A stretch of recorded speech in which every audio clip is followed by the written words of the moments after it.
Deus, nós ouvimos com os nossos ouvidos, nossos pais têm contado os feitos que realizaste em seus dias, nos tempos da antiguidade. Pois não foi pela sua espada que conquistaram a terra, nem foi o seu braço que os salvou, mas a tua destra e o teu braço e a luz do teu rosto, porquanto te agradaste deles.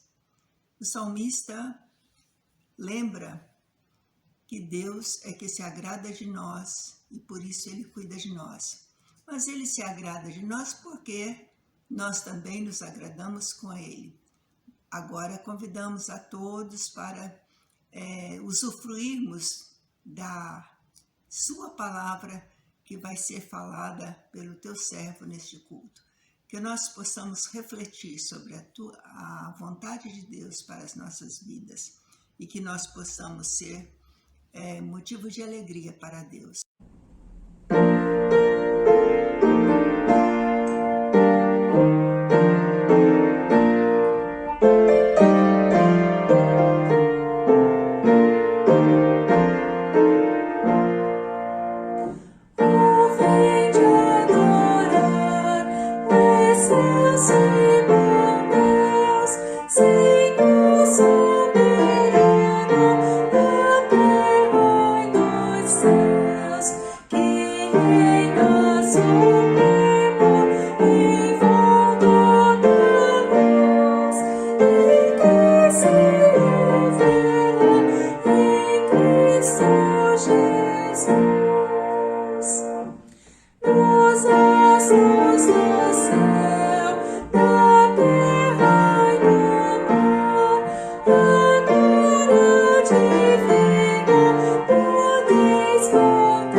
Sou grata a Deus por estar aqui hoje trazendo mais um devocional para todos nós.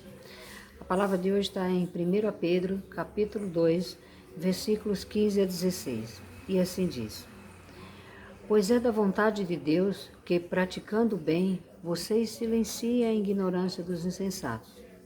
Vivam como pessoas livres, mas não usem a liberdade como desculpa para fazer o mal. Vivam como servos de Deus. Meus amados, nós vivemos em um mundo conturbado, principalmente nesse momento, né? Mas ainda podemos viver de maneira exemplar, né? Praticando boas obras, fazer o bem, sermos sensatos e misericordiosos à medida do possível e livres para fazer tudo em nome de Jesus. Honrar os que praticam o bem e com isso silenciar a ignorância dos insensatos, sem sermos hipócritas, naturalmente. Vamos orar, meus amados? Senhor, Deus misericordioso, nós te agradecemos pelo cuidado que tens com a nossa vida. Te pedimos, Senhor, em nome do teu Filho Jesus, que continue nos abençoando com saúde, graça e paz.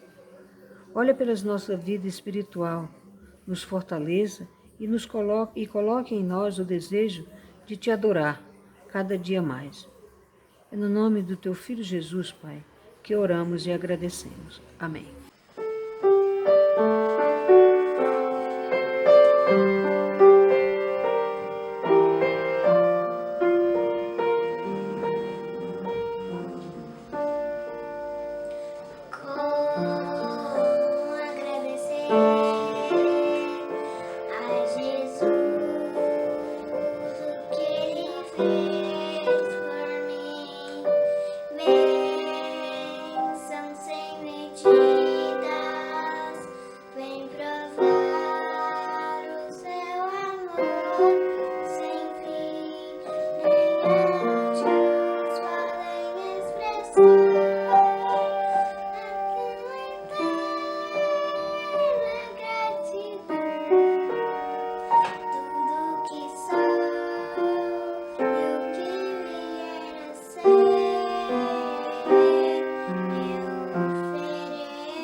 Boa noite, irmãos e amigos da Igreja Evangélica Batista Moriá.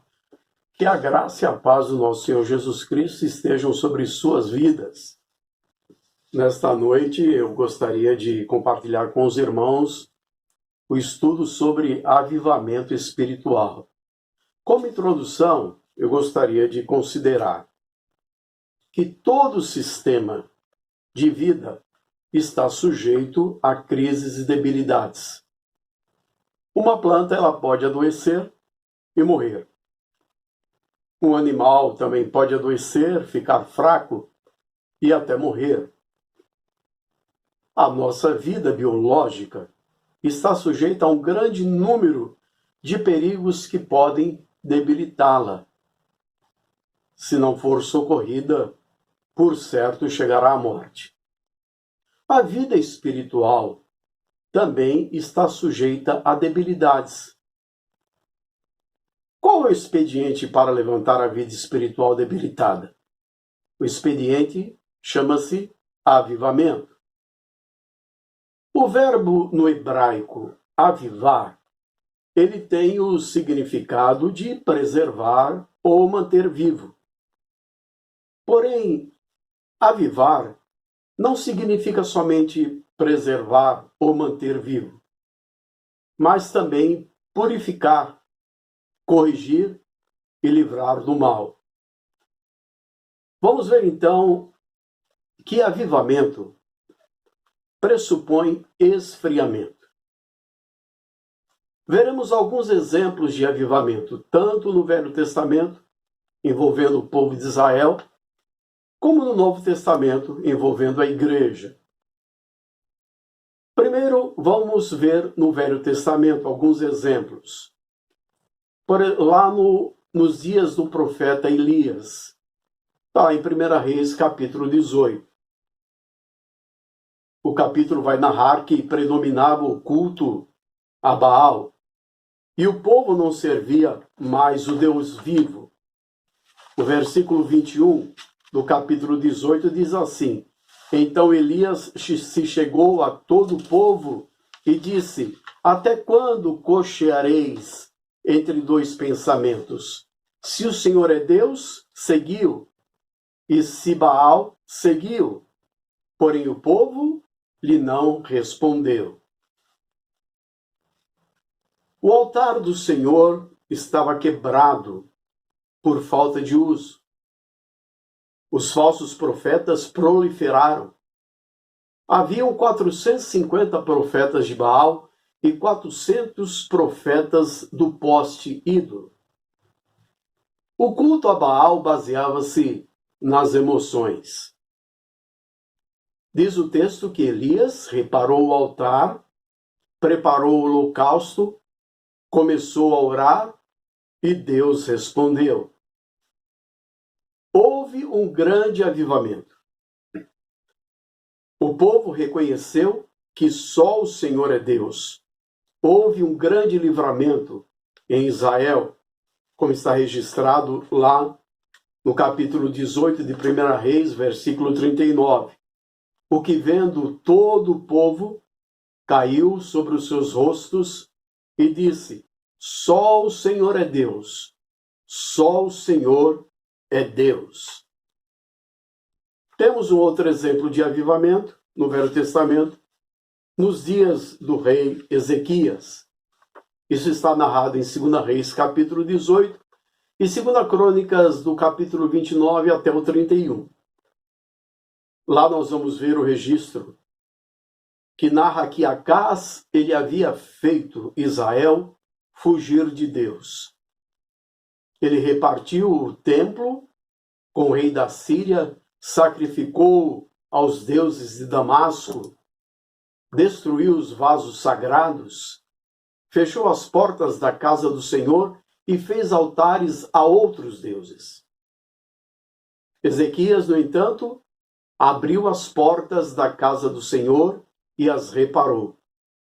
Trouxe de volta os sacerdotes e levitas e ordenou a santificação da casa e do povo e restabeleceu o culto, como está em 2 Crônicas 29, de 5 a 6. E lhes disse: ouvi-me, ó levitas, santificai-vos agora e santificai a casa do Senhor, Deus de vossos pais, e tirai do santuário a imundícia, porque nossos pais transgrediram e fizeram o que era mal aos olhos do Senhor nosso Deus, e o deixaram e desviaram o rosto do tabernáculo do Senhor e lhe voltaram as costas. Então houve um grande regozijo, como está em 2 Crônicas 30, versículo 26, 27. E houve grande alegria em Jerusalém, porque desde os dias de Salomão, filho de Davi, rei de Israel, tal não houve em Jerusalém. Então os sacerdotes e os levitas se levantaram e abençoaram o povo, e a sua voz foi ouvida, porque a sua oração chegou até a sua santa habitação aos céus. Esse é o exemplo de avivamento nos dias do rei Ezequias. Mas ainda temos nos dias do rei Josias. 2 Reis, capítulo 22, 2 Crônicas de 34 a 35. Manassés e Amon fizeram o que era mal aos olhos do Senhor e levou o povo ao pecado e a fugir de Deus. Josias, ele começou a reinar com 8 anos de idade e começou a buscar o Senhor. Ele destruiu os deuses estranhos e sacerdotes pagãos. O livro da lei que estava perdido foi achado dentro do templo. Lendo o livro da lei, descobriram a gravidade do pecado do povo, como temos em 2 Reis, capítulo 22, versículo 11 e o versículo 13. Sucedeu, pois, que ouvindo o rei as palavras do livro da lei, rasgou as suas vestes. Ide consultai ao Senhor por mim, pelo povo, e por todo o Judá, acerca das palavras deste livro que se achou, porque grande é o furor do Senhor que se acendeu contra nós, porquanto nossos pais não deram ouvidos às palavras deste livro, para fazerem conforme tudo quanto de nós está escrito. Vamos ver, narrado que o rei Josias aprimorou o avivamento do povo. Isso temos em 2 Crônicas, capítulo 35, versículo 18. Nunca, pois, se celebrou tal Páscoa em Israel, desde os dias do profeta Samuel, nem nenhum rei de Israel celebrou tal Páscoa, como a que celebrou Josias com os sacerdotes e levitas e todo Judá e Israel que ali se acharam, e os habitantes de Jerusalém. Um outro exemplo de avivamento no Velho Testamento podemos citar nos dias de Esdras, como está lá no capítulo 7 ao 9 de Neemias. Na volta do povo do cativeiro, muita coisa aconteceu. O povo havia ficado longe do templo e de sua terra. No processo de reedificar os muros e o templo, o povo se reúne para ouvir a leitura da lei, a palavra de Deus. E a certa altura, o povo começou a chorar, como está registrado em Neemias, capítulo 8, versículos de 9 a 10. Mas no capítulo 9, versículos de 1 a 3, aparece uma etapa maravilhosa do avivamento, levando em conta o arrependimento e a confissão de pecados. E no dia 24 deste mês, se ajuntaram os filhos de Israel com jejum e com pano de saco e traziam terra sobre si. E a geração de Israel se apartou de todos os estranhos e puseram-se em pé e fizeram confissão dos seus pecados e das iniquidades de seus pais. E levantando-se no seu posto, leram no livro da lei do Senhor, seu Deus, uma quarta parte do dia, e na outra parte, quarta parte, fizeram confissão e adoraram o Senhor, o seu Deus. Então vimos aí exemplos de avivamento no Velho Testamento relacionado com o povo de Israel. Mas temos também avivamento no Novo Testamento. E o melhor exemplo da necessidade de avivamento que encontramos no Novo Testamento, ele está no livro de Apocalipse, que foi comandado pelo próprio Senhor Jesus Cristo. Ele reconhece as coisas boas da igreja, mas ele também censura as coisas erradas. Para cada problema específico, vamos ver que haviam várias práticas erradas que fugiam ao verdadeiro sentido da vida espiritual. Se tomarmos como exemplo a igreja de Éfeso, que está lá registrada em Apocalipse, capítulo 2, versículos de 1 a 7, nós veremos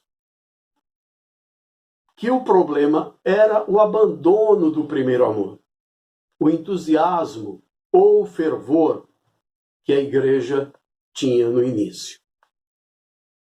Nos programas de avivamento de hoje, alguns começam por enfatizar o lado negativo da situação.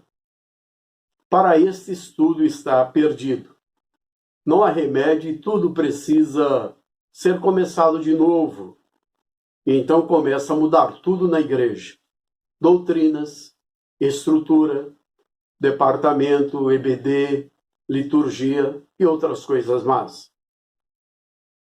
No capítulo 2, relacionado à igreja em Éfeso, em nenhum momento Jesus disse a João que era necessário fazer estas mudanças. Vamos notar que o expediente que provocaria o avivamento seria lembrar do ponto em que a igreja caiu, se arrependesse e voltasse a praticar as primeiras obras. Portanto, o avivamento para Jesus é mudança de comportamento. E aí nós temos o texto de Apocalipse 2, versículo 4 e 5, que diz: Tenho, porém, contra ti que deixaste o teu primeiro amor. Lembra-te, pois, de onde caíste, e arrepende-te, e pratica as primeiras obras, quando não, brevemente a te virei, e tirarei do seu lugar o teu castiçal, se não te arrependeres. Bom, não só vemos os exemplos de avivamento no Velho Testamento como no Novo, mas também quando pensamos em avivamento, haveremos de considerar o agente do avivamento. Quem é o agente do avivamento? O avivamento é dado pelo Espírito Santo. E não adianta ninguém forçar as coisas. Zacarias 4, 6b diz: Não por força, nem por poder, mas pelo meu Espírito, diz o Senhor dos Exércitos. Então o avivamento ele não pode ser baseado em experiências individuais. Abacuque 3,2 diz: Aviva a tua obra, ó Senhor, no decorrer dos anos, e no decorrer dos anos faze-a conhecida. Então, o avivamento não somente é de considerar o agente, mas também o objetivo. Hoje, o avivamento ele é visto no contexto da igreja. Quando o avivamento chegar à igreja pela ação do Espírito Santo, ele não dividirá a igreja, nem a julgará numa vida de amarguras. Pelo contrário, haverá de conduzi-la a manifestar o fruto do Espírito e experimentar o amor verdadeiro demonstrado numa vida de comunhão e unidade. A igreja ela será vista na sua verdadeira natureza.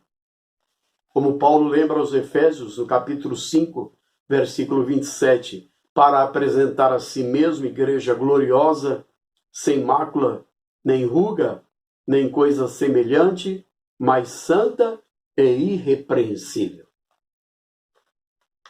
Então, o avivamento precisa considerar o agente e o objetivo. Mas também o avivamento, ele implica em restauração. Como isso acontecerá? Restauração, retorno à palavra de Deus. Poderá conferir o texto de Neemias, no capítulo 8, versículos de 9 a 10. Restauração, considerando a confissão, remoção de pecados. O texto de Daniel, capítulo 9, versículos de 4 a 5 e versículo 19. Avivamento implica em restauração, busca do arrependimento, como está em Apocalipse 2, de 4 a 5. Mudança de comportamento, como está em Apocalipse 2, 5. Ouvir a voz do Espírito Santo, como está em Apocalipse 2, 7. Retorno ao verdadeiro culto, como está em 1 Coríntios 14, 40 e João 4, de 21 a 24. O ponto principal e central no programa de avivamento do Senhor Jesus é o pecado, porque o pecado é errar o alvo. Para tirar o pecado, a igreja precisa aprender a palavra de Deus e saber o que é e o que não é pecado. A palavra de Deus ela é importante neste processo de restauração que leva ao avivamento. Através da palavra de Deus, conhecemos a vontade do Espírito Santo. Ele diz: quem tem ouvidos, ouça o que o Espírito Santo diz às igrejas.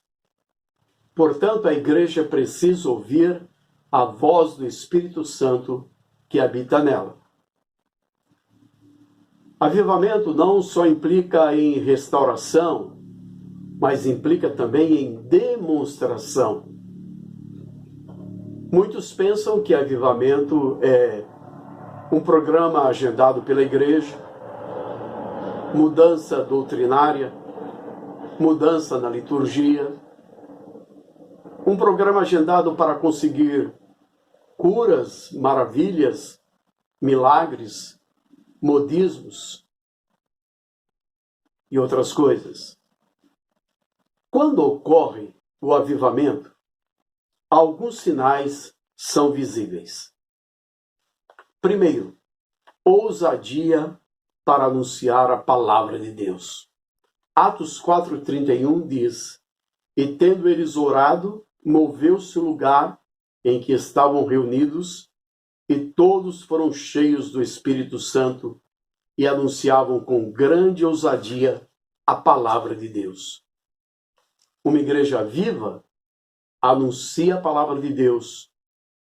Um vivo interesse pela palavra de Deus é sinal de avivamento. Outro sinal visível de avivamento: conversão de almas. Temos lá em Atos capítulo 16, versículo 5. De sorte que as igrejas eram confirmadas na fé e cada dia cresciam em número. Uma igreja viva é aquela que ganha almas para Cristo. Parece que com todo este movimento evangelístico que temos hoje no Brasil, está havendo mais adesão às igrejas por outros interesses do que para conversão genuína de vidas. Temos também um outro sinal de avivamento, comunhão entre os irmãos. Atos 4:32, e era um coração e alma da multidão dos que criam, e ninguém dizia que coisa alguma do que possuía era sua própria, mas todas as coisas lhes eram comuns. Comunhão entre os irmãos é outro sinal de avivamento. Igreja viva é aquela que vive em unidade. Mas podemos também citar um outro sinal. O fruto do Espírito, como está lá em Gálatas 5, 22 a 26. Mas o fruto do Espírito é amor, gozo, paz, longanimidade, benignidade, bondade, fé, mansidão, temperança. Contra essas coisas não há lei. E os que são de Cristo crucificaram a carne com as suas paixões e concupiscências. Se vivemos no Espírito, andemos também no Espírito. Não sejamos cobiçosos de vanglórias, irritando-nos uns aos outros, invejando-nos uns aos outros. A igreja não somente sendo ouvinte, mas praticante da palavra. Quando o fruto do Espírito é manifestado na vida da igreja, tudo é diferente. Avivamento espiritual. Que Deus derrame sobre a sua igreja, nesses dias, um avivamento. E que Deus continue abençoando ricamente as nossas vidas. E continuemos vivendo uma vida que testemunhe e testifique do grande amor de Deus para conosco. E estejamos sempre manifestando o fruto do Espírito nas nossas vidas. Amém.